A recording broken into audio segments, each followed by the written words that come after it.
Right, when doing a poll, at least one person requested more rants about Satan, demon, and jinns on my YouTube channel, which a lot of my YouTube videos are about the occult and various different things within my own spiritual and religious practice as a sorcerer. So in this video, I'm going to rant about the demon, or the jinn king, excuse me, King Ahmar, who is a planetary energy of Mars, and is associated with the energy, the spiritual energy of Mars. And King Ahmar is one of the 7 Jinn Kings, and he was actually largely responsible for why I'm not an atheist anymore, because some of you may know this, some of you may not know this. I actually used to be an atheist. I wasn't just an atheist, I was actually a anti-theist, which is not the same thing as an atheist, but all anti-theists are atheists, not all atheists are anti-theists. So an anti-theist is someone who doesn't believe, not only doesn't believe in God and spirits, but believes that material reality is all there is, and actually, additionally to that, believes that all theists are essentially is against all theism. Like, anti-theism is not just you don't believe it, you're actually like actively against all theism, all spirituality and religious beliefs, which sometimes I wonder if my karmatic consequence for having been that way in my teens is that now I get people making fun of my religion and belief system all the time. But anyways, so I used to be an anti-theist. I used to be, in my teenage years, for the entirety of my teenage years, I did not believe in anything spiritual at all. And then when I was 20, because I started to first maybe wonder if anti-theism and atheism wasn't for me. I think I started to first wonder that around 16, but I stuck with atheism because it's just what I knew at that time, and because I didn't want to go back to the Christianity of my childhood, because I knew it wasn't right for me, because I was Christian in my childhood. I was actually evangelical in my childhood, and I was deconverted. So I did a summoning ritual when I was 20 with my sister at that time. And in this summoning ritual, this was my first ever exposure, like directly involving myself with anything like actively spiritual, or like participating in like a spiritual thing, other than like, if someone invites you to church, you might go to church. Like I did that before. But this was like an invocation ritual, and she wanted me to be present for it. And so she set the table with a cooked meal for us and for our guest, which would be a jinni of King Ahmar. And what we were going to do was invoke King Ahmar to send us one of his jinn warriors so that we could learn about the jinn. And so she made a meal that was saffron rice and cooked chicken, or like grilled chicken, and as well as like jasmine tea, I think. Like just having something like nice for the guest that would be with us. And we spoke the words knowing that we probably, we're mispronouncing them because we're 2 Americans from the Northwest trying to pronounce an invocation that is supposed to be in I'm not quite sure, like Arabic or Farsi, or like a different language, but the translation of it was like sounded out in English, so we were probably poorly pronouncing the invocation, but it still worked. So if it still worked, it still worked.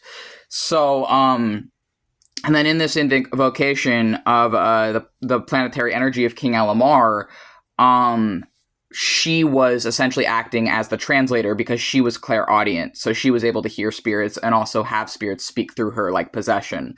And she was translating for like the spirit so that I would be able to know what was going on.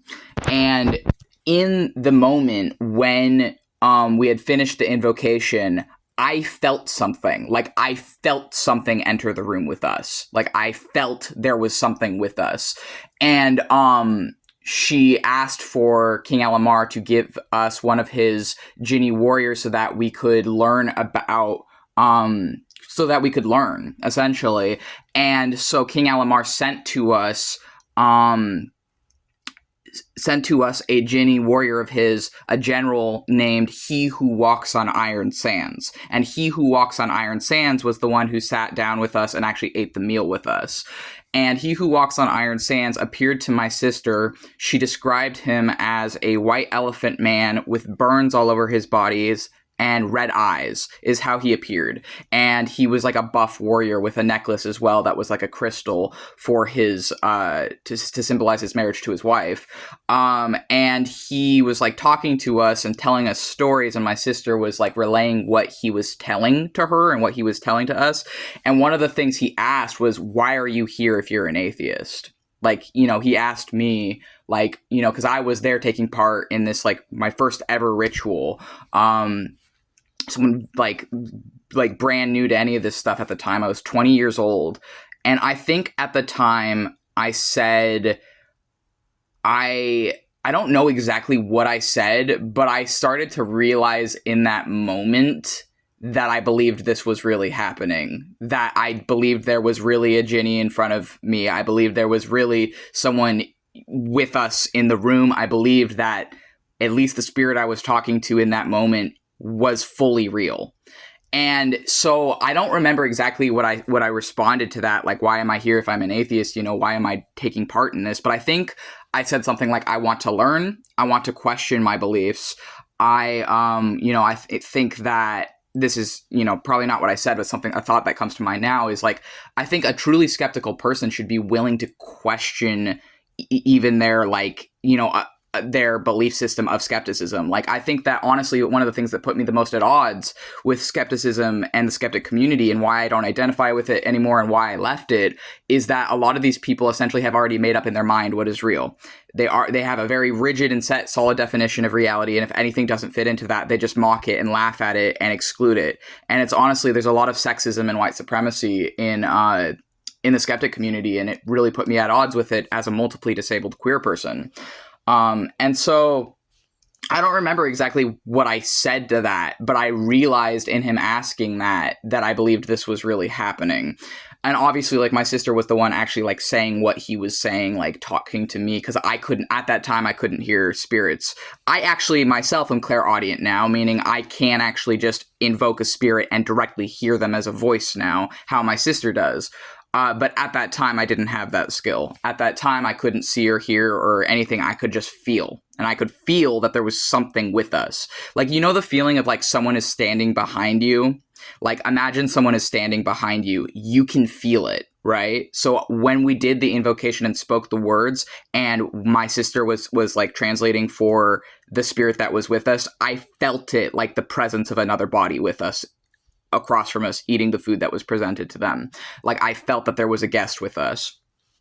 And so, at that time, you know, I was listening to what the spirit was saying, and the Jinni was essentially talking about how he is a warrior on the spiritual planes of Mars, and he's called He Who Walks on Iron Sands because iron is deadly to some jinn, including his kind. It's deadly to, and he said that, but he has all these burns because during part of a war strategy, he had to temporarily materialize on the physical plane of Mars, which is full of iron, because Mars is red because of its iron content. And so he got burns all over his body, but it was necessary because it was part of a war strategy for King Ahmar. And because of that, that's how he got his name, He Who Walks on Iron Sands. And he was also on vacation or on rest leave so that his wounds could recover from the injuries he sustained from touching iron. And then he was telling us how, like, they have in the spiritual plane, like, Komodo dragons, like large lizards that they ride into battle, and that there's giant snakes that they can ride into battle. And he was talking about how they have, like, these spirally purple fruits that are really delicious. And he told us that he has a wife, and that's what his, like, necklace was for. And he was essentially, like, speaking through my sister to me, right? And the thing is that I could tell it wasn't my sister. So she was, you know, telling me what the Jinni was saying, and I knew it wasn't my sister because my sister doesn't talk like that. Like, I don't know how to explain, but it wasn't my sister. Like, I knew that whatever was speaking was not her, was not coming from her. And then, so the other thing was, in this invocation, I asked if he could give us, because I had heard that sometimes spirits are able to have a physical effect on the environment. And I had heard that sometimes Jinni in particular are able to have like a physical effect on the environment. So I asked if he could give us a sign that he was really with us. Like, like, could you give us some evidence that you are really here with us, me and my sister right now? And the candle in the middle of the table, right next to him, was violently flickering, started violently, like, it wasn't doing that before. It just started violently flickering. And he said it took a lot of energy to do that, and so he wasn't gonna like try and do that again, but that that was like his sign that he was with us. And then after that, and the meal was finished, he was like laughing and like talking with us, and my sister was like relaying like what he was saying to me. And then when it was like done, there was like a flash of light, my sister said, and he sort of returned to King Alamar's side. And then also King Alamar spoke to my sister a bit, as like a light, like a flash of light that she could see. And then the energy dissipated. And so we were talking about, the experience after that, me and my sister, because I had gotten into occultism from her. She's a bit younger than me, a couple years younger than me, but she got into occultism before I did. She became a witch before I did, and she also was who taught me the very beginnings of my witchcraft when I was 20. This was like 5 years ago. I'm 25 now. It was almost 6 years ago, actually, but anyways. So... at that time, after that ritual, I didn't know what to think. I didn't know what to believe. I just knew that I was shook to my very core. I knew that it challenged, for me, everything I had thought I believed up until that point. It was a physical, like, I felt it. Like, I felt him in the room with us. I felt him in the room with us. He gave me a sign he was really there. I could feel it. Like, I knew it wasn't just my sister. And I really do feel like it's one of those experiences that me talking about it is never going to do it justice. Because I know that when I was an atheist, hearing someone talk like this, I wouldn't listen. I would just be like, oh, well, your sister could have just, I would have made an excuse. I would have been like, oh, your sister could have just been hyper imaginative. Oh, well, you could have just... the candle could have just, a bit of wind or something could have just blown it. Oh, well, there's too much missing for, I would have made an excuse, right? If I hadn't experienced it firsthand for myself. It's because I experienced it firsthand for myself that I believe it. But it's like, it's one of those things that you can't, it was just a truly, like, it was the first time in my life I had ever had a truly significant, like, touched me to my fucking core spiritual experience. I had never experienced anything like that when I was a Christian child. I had never felt anything like that when I was a child. And I had never felt anything like that when I was an atheist. It was very real. It was real. And so for me... that very day after that experience, I told my sister that I was agnostic. So this was like 5 years ago, my first ever invocation of a spirit. Afterwards, I told my sister that same day, I no longer feel like I'm an atheist or anti-theist. I think I'm agnostic. And the difference between atheism and agnosticism is agnostic means you don't know, which is okay. There's nothing wrong with being agnostic or atheist, but atheist means you don't believe. Anti-theist means you're against anyone who does believe. And, agnostic would mean more like you don't know what's real anymore. And so I didn't know what was real anymore. And I told her, like, I'm agnostic now. I don't I don't know what to believe. And, that was my first ever taste. That was my first ever taste of occultism, of the spirit world, of jinn, of these different beings that inhabit that inhabit this life with us, that are these invisible people we share this world with.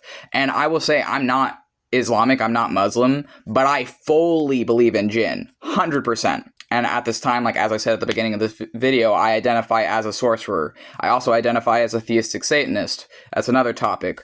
But yeah, I am a sorcerer. I, like, ever since that first experience, I needed to learn as much as I possibly could to make sense of what had happened to me, to make sense of that experience, to figure out what was happening with me and my sister in that invocation. And so for the next 3 years after that, I started studying and I started reading and I started listening to, and I started just taking in everything. And on New Year's of 2023, I did my wizard's initiation ceremony into theistic Satanism and chaos sorcery. Before then, I was unlabeled. I wasn't using any labels. I was still practicing witchcraft, because I was practicing witchcraft from 20 to 23, but I wasn't telling anyone that I was a witch. I didn't start telling anyone except for like very close connections like my sister. I didn't start telling anyone until after my initiation ceremony on New Year's of 2023. Unfortunately, in 2023, I fell into a cult. I fell into a sun-worshipping cult of Egyptian Atonism that was actually like a New Age twist, like a New Age spin on Egyptian Atonism, and it was an in-person cult. And this was after I was openly identifying myself as a wizard and witch, sorcerer and witch. Wizard, people don't usually say that, but I like the label. A lot of people are like, oh, if you say wizard, it brings to mind like a cartoony, like Dungeons and Dragons fantasy stuff. I like the wizard because it comes from the medieval wise. It meant like wise man. It was spelled with like a V, I think, as well back then. But anyways, it's like wizard.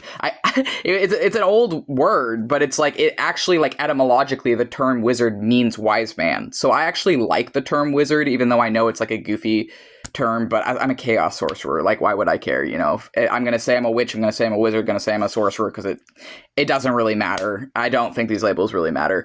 But anyway, so, and so after that, I had to learn as much as I possibly could, because I wanted to make sense of my experience, and I wanted to feel that way again. I wanted to be around jinn and demons, and I wanted to be enmeshed in the spirit world.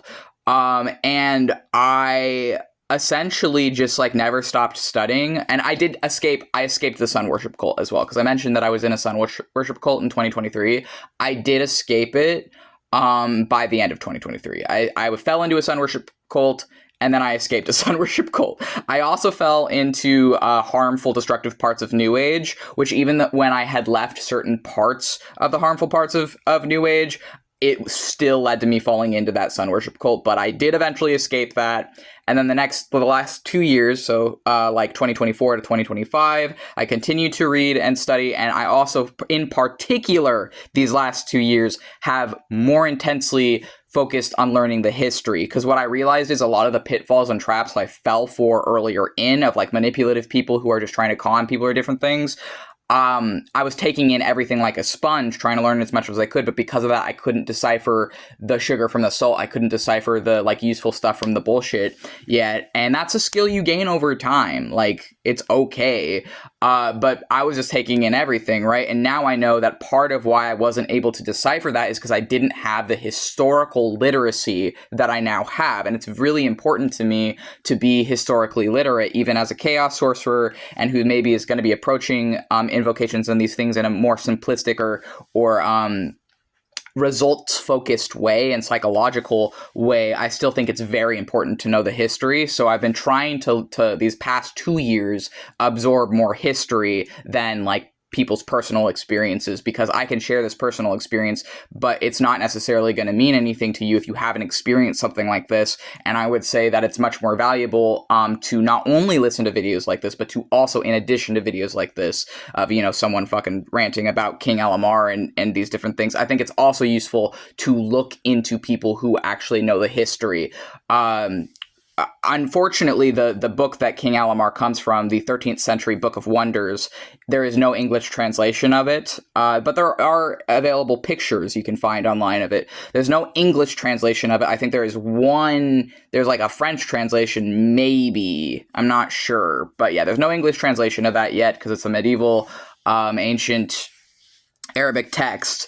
But yeah, so this is, my video that I'm going to be sharing. That's just going to be me ranting about King Ahmar and like the experience I had that made me no longer an atheist and started my journey into eventually, like, it literally, this is why I'm a sorcerer, is because that happened to me, and then I wanted to learn more, and I just never stopped learning. And I'm speaking to spirits every day. I'm invoking things from the Ars Goetia and speaking to demons from the Ars Goetia. I have experiences of like traveling to other worlds through my meditation. And when I travel to this other world through my meditation, I have like partners there. I have like romantic relations there. I also have like husbands there. I have experiences of essentially like living another life with these people.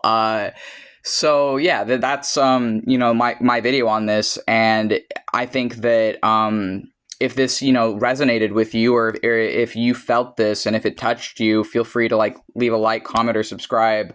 That's going to be the end of this rant.